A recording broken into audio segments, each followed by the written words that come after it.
Good morning, and here we are inside 2 weeks till Christmas. Hope everybody's got your shopping done. A couple things coming up this week. Precision Funding, we're having your business planning workshop at 9 a.m. on Wednesday morning. Speaking of business planning, Corvallis on Thursday at 1:30 at the Corvallis Chamber. We're having a business planning session. And then again, Friday morning in Albany. At 9 o'clock at the Coaching Center in Albany. If you're one of the Eugene agents and you missed the business planning this last week, we had the Eugene ones. I would encourage you to head up north and hit either the Corvallis one on Thursday at 1:30 or 9 o'clock in the morning on Friday in Albany. One of the things I've been, as I mentioned, I was doing business planning this last week, and I am amazed when I talk to agents around our offices how busy agents are. I pulled up a pending report and looked, and we certainly are busy, especially for December, so that's great to see.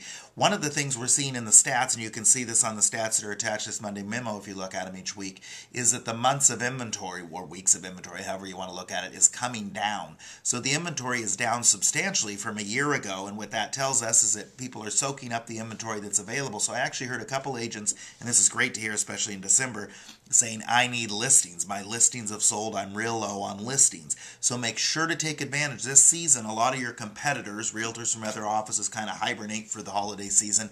Make sure to plug into that business. There are people that need to buy and sell houses. People die, get divorced, maybe forced to sell, having to use a short sale, those types of things. And those happen even during the holidays. So make sure you're keeping in contact with your sphere, following up on those leads and getting those properties listed, even if it's in this next few weeks, because properties are selling right now, which is a great thing, a great problem to have. Speaking of your sphere, one of the things I've noticed in business planning, and I was looking up a quote for today, and this one just jumped out at me. My little quote, and yes, I officially have to put on my glasses every week, so I'm going to quit making that disclosure now. I have crossed over. I was hoping to make it to 2010, but I can't make it. 2010? 2010, yeah, 2012 even. Patty corrected me, and she's always in glasses. Selling to people who actually want to hear from you is much more effective than interrupting those who do not. Selling to people who actually want to hear from you is much more effective than interrupting people who do not. I talk to a lot of agents, and one of the things, if you've been to my business planning class, I'm always talking about how people are contacting your sphere, and I've noticed that sphere has gotten a little shaky. People aren't contacting their sphere in our offices as much as they used to, and I think that's because they don't know what to say. There's not as much good news as there was a few years ago in real estate. But going back to that quote, it is so much easier to talk to people that like you and want to hear from you. So give them a call and let them know what's going on in the market. Let them know that, hey, you've just sent out the last quarterly newsletter. Did they get that? Did they have any questions on it? Just wanted to call and wish them a happy holidays. Just drove by their house and noticed how nice their lights look. Whatever the truth is, obviously. But contact those people. A lot of people are saying to me, a lot of agents are saying to me, yeah, Kevin, but my sphere, they're not doing anything right now. They don't have any equity, blah, blah, blah. It isn't just your sphere, it's their sphere you're trying to tap into. So you're trying to talk to that person who might be working alongside other people in the office they're working at to make sure you're keeping a strong relationship to them. Sure, you're going to list and sell their house when they're ready, but you want to get their mother-in-laws, you want to get the gal next to them in the cubicle who might be getting divorced, that type of thing.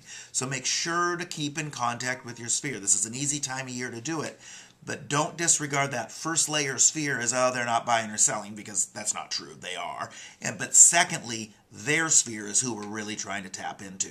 So we've got a few birthdays coming up this week. Jennifer Fiddler is having a birthday on Friday, along with Mary Hartley. I was thinking, Mary, since it's your birthday, maybe you should take a few minutes off. Maybe, I don't know, don't bring the cell phone in the shower with you or something as a special treat for your birthday, Mary.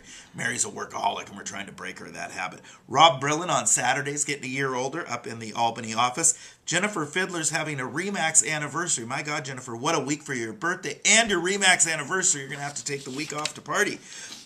Jennifer's been with us 3 years. It seems like longer than that, Jennifer. Jim Prentice here in the Eugene office, 8 years, and Jim Gibbons has been with us 13 years. I want to thank everybody who's been with us. That contributes to a great office full of people we've got. So that's what I've got this week. Get on the phone with your sphere and take some time for your family, because in a couple weeks, the holidays will be over. It'll be time to get back to work. Talk to you soon.